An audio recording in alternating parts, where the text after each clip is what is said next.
কবিতাৰ শিৰোনাম হৃদয়ৰ অনুভূতি। কেতিয়াবা দেখিছানে কেঁচা পাতৰ কপনি? হয়তো শুনিছা চাগে কেতিয়াবা সৰা পাতৰ বিননি। কেঁচা পাতৰ কপনিত সাৰ পাই উঠে কেতিয়াবা এটি প্ৰয়াণৰ, আৰু সৰা পাতৰ বিননিত ভাহি আহে অশ্ৰু ভৰা গাথা জীৱনৰ।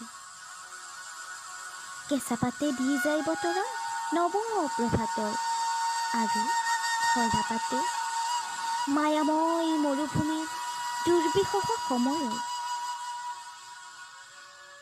শুনিছা চাগে কেতিয়াবা সৰা পাতৰ আৰ্তনা, বতাহৰ সৈতে বাউলি হৈ উৰি থকা অৱস্থা।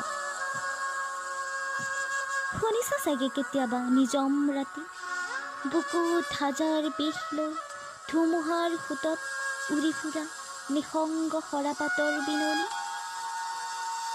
সেয়ে সুধিছোঁ, পাৰিবা জানো তুমি সৰা পাতৰ দৰে হ'বলৈ, ৰুগ্ন হৃদয়ৰ কৰুণ কাহিনী শুনিবলৈ?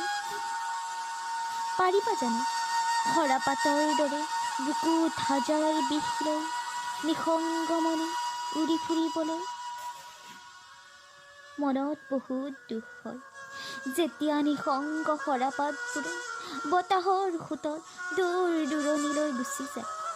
তেতিয়া নিজৰ দুখ নিজতে সামৰি থওঁ আৰু নিসংগ সৰা পাতবোৰৰ মাজত নিজকে বিচাৰি চাওঁ। কিজানি জীৱনৰ আচল অৰ্থ বিচাৰি পাওঁ সেই নিসংগ সৰা পাতবোৰৰ মাজতে। ধন্যবাদ।